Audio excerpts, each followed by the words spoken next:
deliver your baby. They're unsanitary. Secondly, they're uneducated. They didn't go to college and get a degree for this.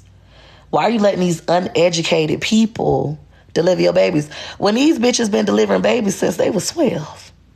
They learned from their mama, who had delivered babies since she was 12, who learned from her mama, generations. You know, so I always thought my great-grandma was cool. Like, you know how people think old people talk too much? That's how I could talk for hours, because I used to talk to her and listen to her talk. I literally thought that shit was cool. I would literally sit there and, like, soak it all up and learn and, like, admire it and want to know more about where I come from. Tell me about when you cut the chicken head. I want a farm. It sounds so mean, but I used to love when my grandma say, you know, you cut the chicken head off and that chicken go to running all around the farm with no head on it. And then you put the chicken in between your legs and you go to plucking them feathers. Ooh, it's going to be some good chicken tonight. You know, so, like, I like those stories. They didn't weird me out. I wanted to experience that. I like the stories. I like when the milk going bad and my grandma said, don't you throw that milk out. We finna make some butter. Come here, Peaches. And she literally taught me how to make butter from spoiled milk. Y'all don't know those things, but I do. I enjoyed the conversation. I thought it was amazing, that heritage. I love that kind of stuff. I like going back to the past. That's why I don't let the past go. I feel like the past is so important, right? I would love to be like a historian. It's so important. Your past is what makes your present you. What happened to your mama, her mama, her mama, mama, her mama, mama, mama. Like, all of that shit made you, you. The reason why you can't walk around in your panties at home is because somebody violated your mama and she trying to protect you by saying, put on your shorts. The reason why you got to put on them shorts when Uncle Charles come over is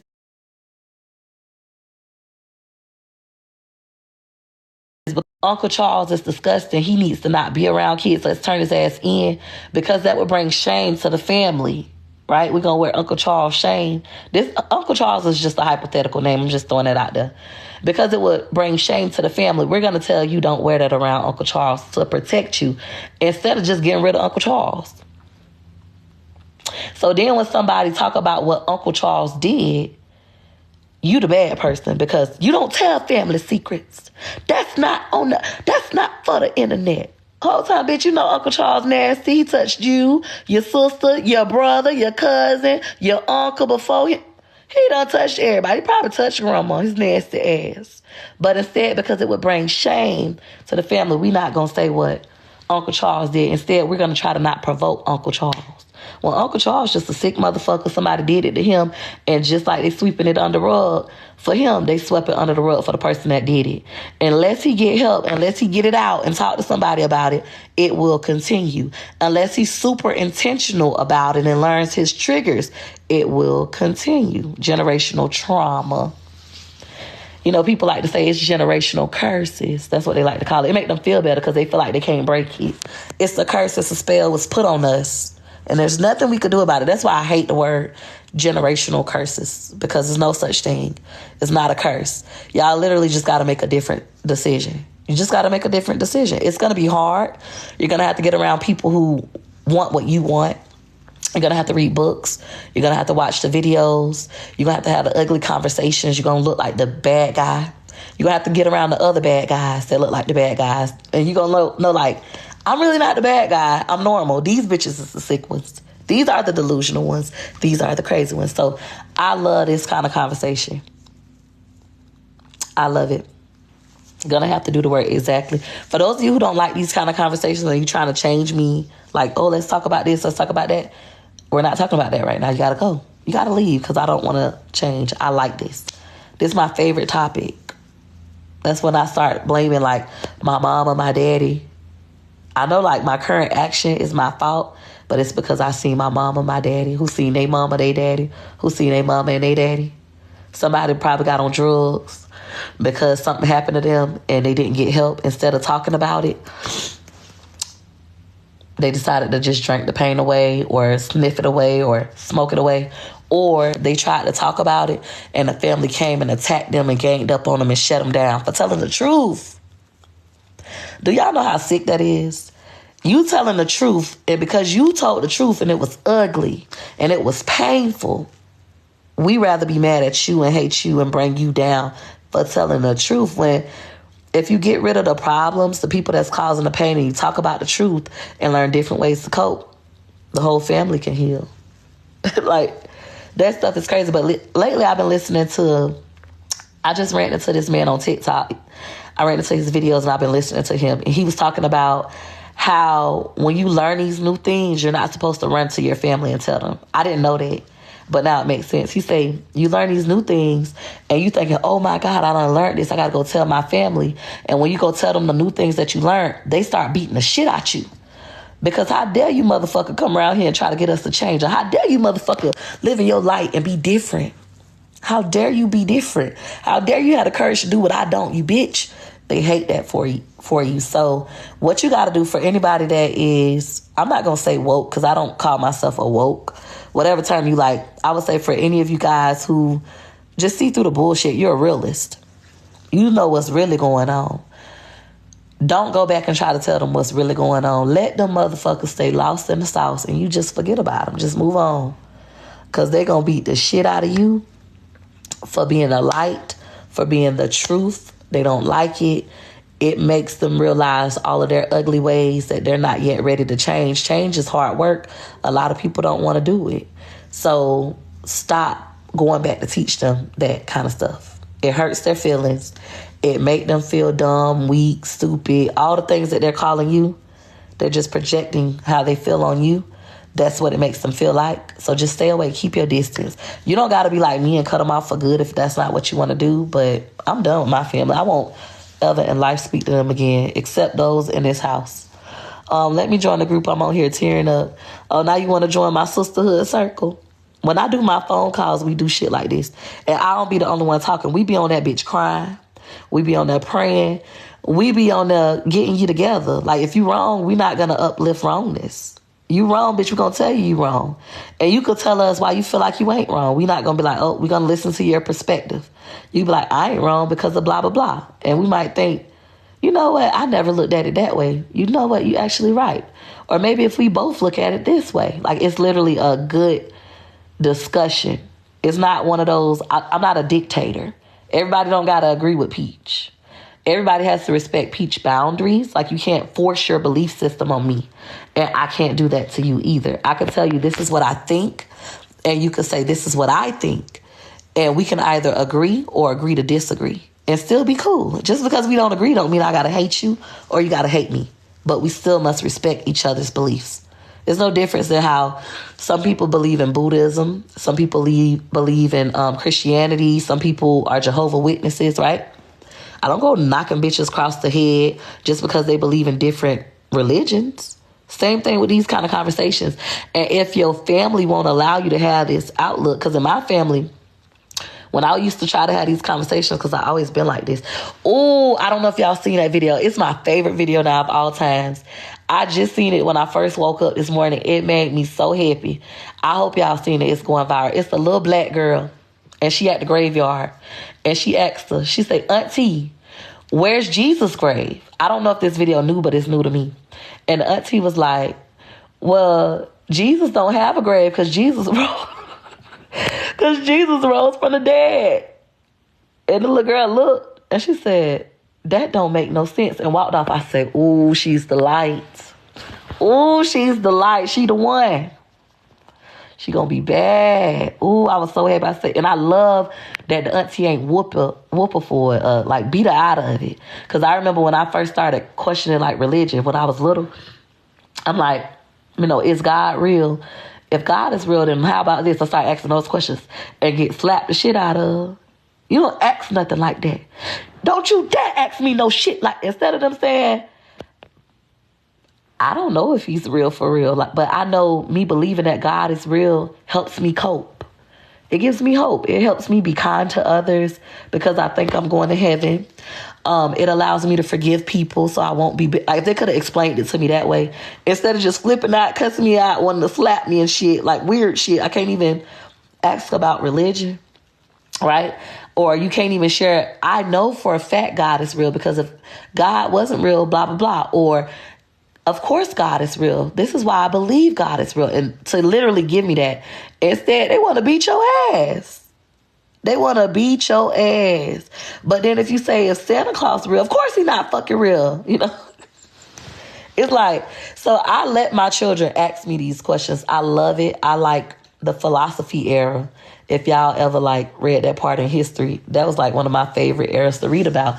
But those questions are very important, even if they like, if you got your critical thinkers when you start asking these questions, those whys and all that.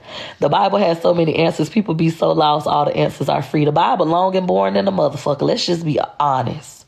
The Bible is long. The Bible is motherfucking boring. Some of them words you can't pronounce. Some of them fucking names you can't pronounce. You read the Bible, you start feeling like you're illiterate than a motherfucker, right? That's when y'all gonna say, you gotta go to church. You gotta get under a pastor that can understand.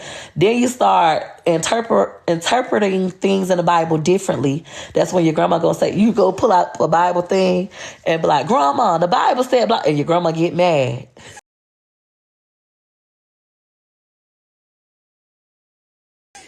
No shit like that. What you need to do when you open up your Bible, before you open it, you need to say, Dear God, let me lean on your understanding and not my own understanding, bitch. That ain't what it mean. It mean blah, blah, blah. Like, you can't even have those kind of conversations, and you can't debate the word and stuff like that, even though you interpret it different.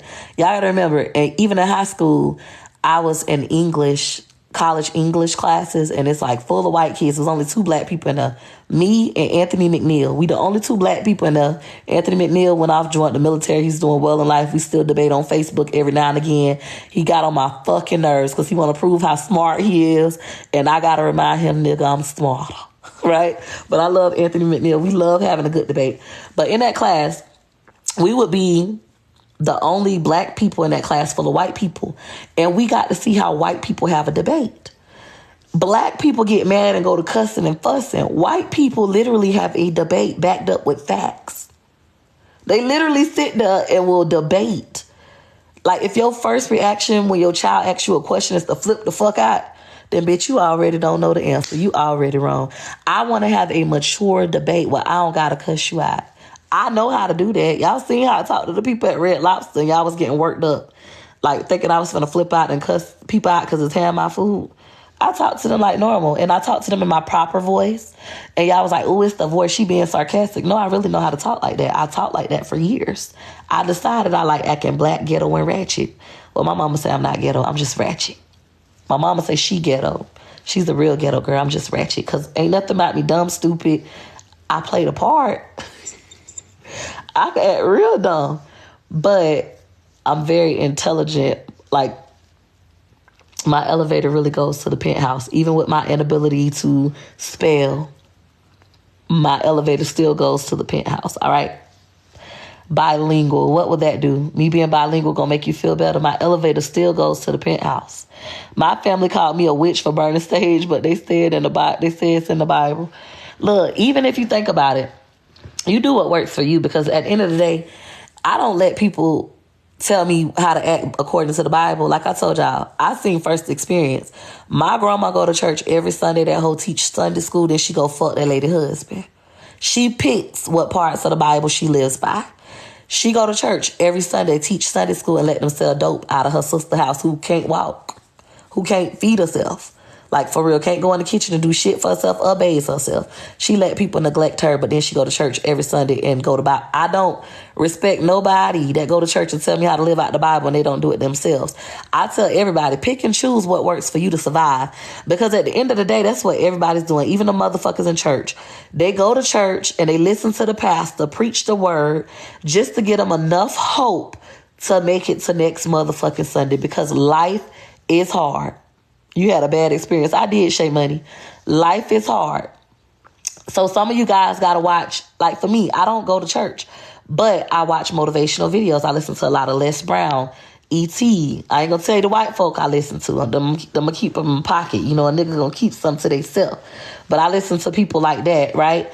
And it helps me with my mindset and my insight.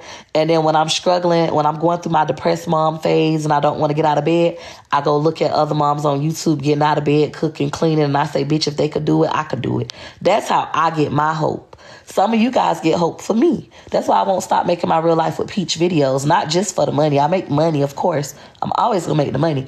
But the second reason I won't stop is how many text messages I get from women saying, Peaches, I got my kids to school on time because of your video. Thank you.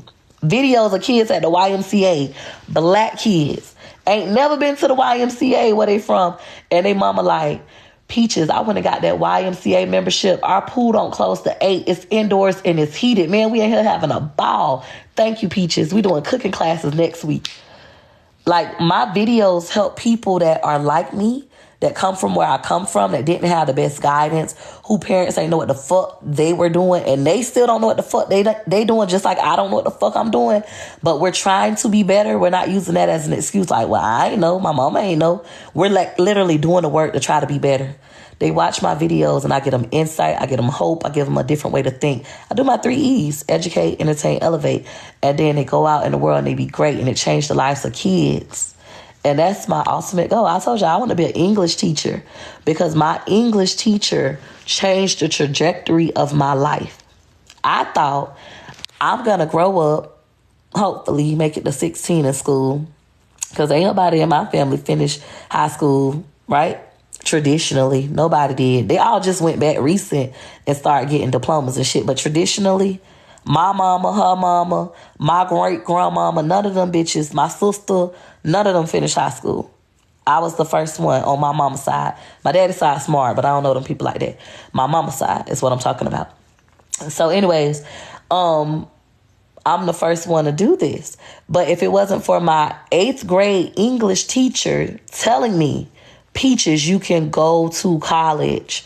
Peaches, you can be a novelist. Peaches, you can write poems. Peaches, like she poured you're smart. All this good shit in me. If it was not for her, I wouldn't be who I am today. So my dream of going to college and being an English teacher was to have that same effect. I wanted to go to school. This is why I love helping people. This is my passion. I don't fuck with people. I don't like y'all. But I love helping people for this reason. I wanted to go to school, become an English teacher, teach 8th grade English, because those are the most important years. The teen years. That's when you could guide a child to heaven or hell. You could send a child to college or jail when they're a teenager. That's why I say, parents, don't take your hand off your teen. My English teacher decided to put her hands on me.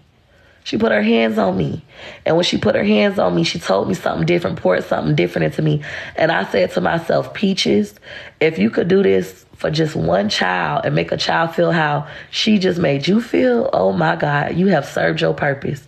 Life has been worth living, because she put something so good into me that nobody had ever given me. My mama didn't give it. My daddy, my grandma, even my great-grandma Merle ain't give me that.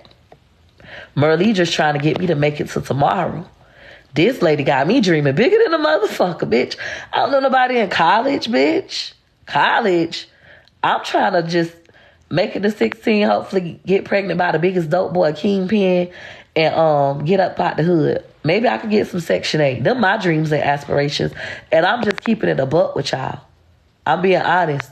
And I know some of y'all might feel that way about yourselves. I've been there. I was 13 at the time. Thank God for that lady. And when she did that, she saved my life. She changed my life, because instead my friends started fucking. They started having babies at 13, 12. You know, they dropped out of school to be with niggas. I stayed in school. It changed me, because when she said that you could be a novelist, I wanted to read every book. She went and bought me my first book that I ever owned in my life. I still got that book in my closet. She went and bought me my first book. And she said, you could be a New York Times best-selling author. You could be a part of Oprah Winfrey's book club. Like, it's an Oprah Winfrey's best-selling book, a book club book. And she was a Hispanic lady with black hair. And she just was so nice and poured so much good shit in me. And I'm like, if I could just do that. And now I get to do that for millions of people through my videos. Yeah, people be like, she a shit show. She a train wreck. No, I'm a human. And I got a fucked up past. Look at where I come from.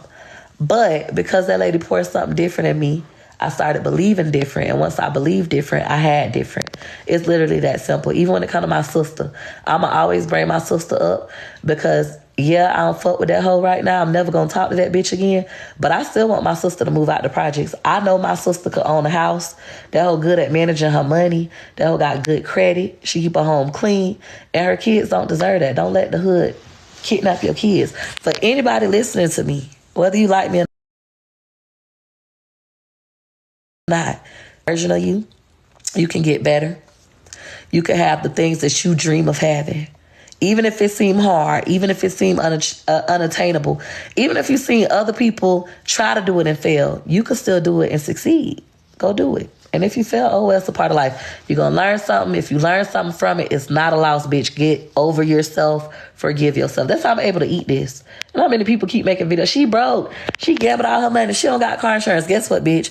I'm not broke no more. I ain't rich. I don't got as much money as I used to have, but I still make more money than you make on your job in a year and a month. That's number one.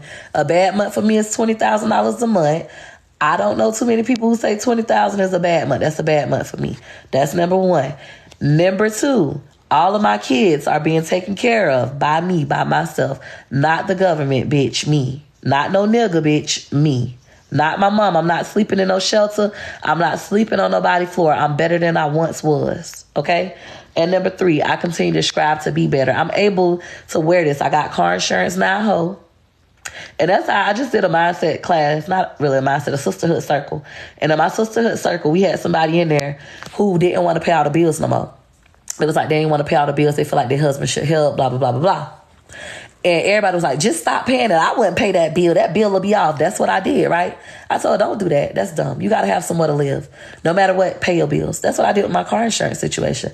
I told Wood, I'm not paying this shit. You pay it. Guess what? Wood never paid it. I end up with no car insurance. Wood got no car insurance. Our license never gets suspended. We're both driving around without car insurance. But who gets caught and get a ticket? Peaches, not Wood. Peaches. So therefore, I still had to pay the price. Me trying to teach him a lesson. Pay your motherfucking bills. I don't give a fuck who living with you. You like cable, ho, pay cable bill. If they won't pay the cable, kick them out your house. Get rid of them the way you got to get rid of them. But if you like cable, if you like internet, pay your cable. If you like to drive your car, ho, pay your car insurance. It's good to be able to depend on people, but don't be too dependent where you feel like they're going to come through. Because a motherfucker will let you down and then you're going to be looking stupid. All right? If he giving you your money, some money, and paying bills, save some money, bitch. I ain't had that experience. I ain't had a nigga give me more money than I can earn for myself yet. I believe one day Wood can do it. Will he do it? I don't motherfucking know. But I've never had that. I ain't had no man come give me $50,000 in cash. I ain't had a man give me 20. I ain't had a man give me 10. The most he done gave me about 6,000. I had to pay $1,200 for the same ish. $600 each car is crazy. But it ain't even each car. It's literally your driving history and all that. And it's only for a short period of time. Don't dwell on how long it's going to be. It's everybody making videos and leaving comments fucking with me about it. It don't bother me. I got the money to pay it. Thank God. And it's only for 6 months. It's going to get greater later. I don't give a fuck. I'm not finna cry about it. I'm not going to hold my head in the sand about it. And I'm not going to wear the shame of it. That's how you stay stuck longer than you need to stay stuck. Anything you currently going through, maybe somebody on here listening to me, you're in the shelter. I done been in the homeless shelter. When I was in the shelter, I was there for 3 weeks. Everybody was mad when I left. When I left, bitches was cussing out caseworkers, hitting walls, crying. The kids like, they just got here. I had a plan. I'm not standing this shit. This was nice. The first week, I loved it. I needed it. I cried. I got to be a bum. I got to feel sorry for myself. Right? But the second week, bitch, let's get your shit together. This shit is great. This is an opportunity. You don't got to pay no bills. They feed you breakfast, lunch, and dinner. You get to keep your food stamps. They get you childcare for your kids. Bitch, this is a lick. You know what we do when we get a lick? Treat Peach how Wood treat her. We take advantage of a lick. I took advantage of the motherfucking lick, and I was out of there the third week. We gone. Y'all get in the shelter and y'all feel sorry for yourself. This is how the average person stay homeless for 2 years. You feel sorry for yourself. Why me, Lord? Why me? I know, because I was depressed for 3 years. Literally 3 years of my life went by. And it went by like this. of me being depressed. Me trying to make it one day, then somebody say something, my mama say something, baby daddy do something, here I am, I'm back depressed, back low. Now, I still have those moments where people say things that hurt my feelings or I made a bad decision and I'm paying the consequence.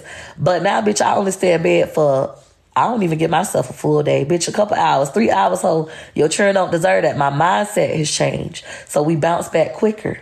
Don't take 3 years to bounce back, bitch. Don't take 2 years.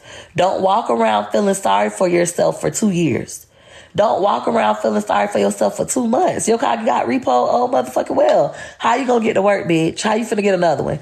Guess what? When your car get repo, it take 30 days for them to put that bitch on your credit. Them late payments showing already. But you could still go get you another car right quick, right fast. Or you might have to go to a buy here, pay here.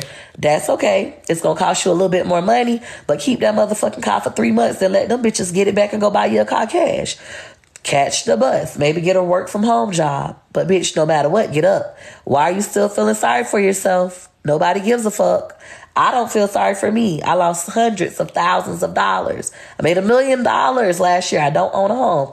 Oh, motherfucking well, I'm going to go buy me one cash. The objective is still to buy one cash. I can literally go get a mortgage. I don't want that. I'm still going to buy me one cash. So it's like you have to stop feeling sorry for yourself for so long. Look at the situation with different eyes. So what if you living with your mama? Yeah, you can't be a queen in another bitch castle. I don't live with my mama. I never stayed with that whole past 27 days. It was hell. I hated it. I hated the way she made me feel, the way she treated me and my kids. Bitch, I gotta go. But while I'm there, I'm grateful for the opportunity. I'm gonna make sure I'm making me some money. I'm not finna sit here and be crying. I'm at my mama house in the shade. No, bitch, I'm back at my mama house, everybody. We got that out of the way. Everybody know, the whole family know. Let me call and let the whole family know. So when they call around, the shit don't hurt my feelings. I'm back at my mama house, everybody. Now that the world know, we got over that part. How the fuck we getting out this motherfucker? And we go. Your problem is you still lying, acting like you're not at your mama house. Every time a family member find out you there, you crying about it. You hurt.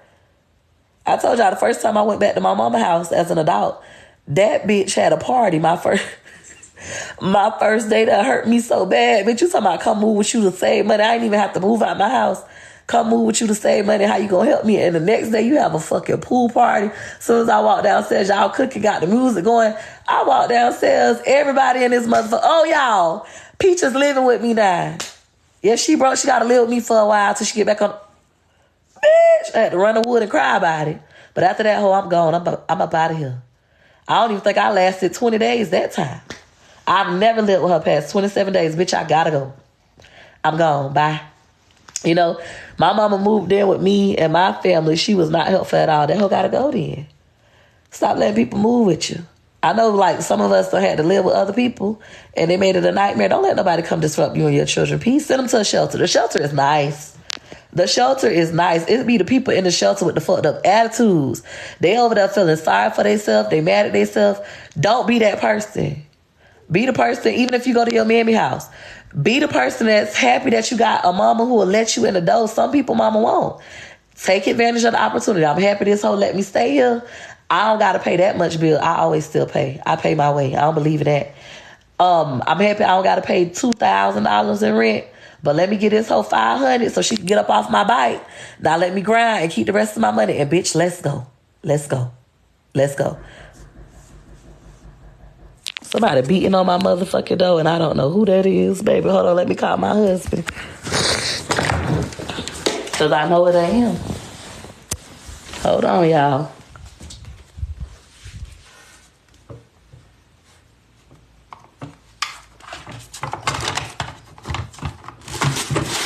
They beating on my door like they the whole police, baby. Do you hear this? Beating my door down. Where my other phone?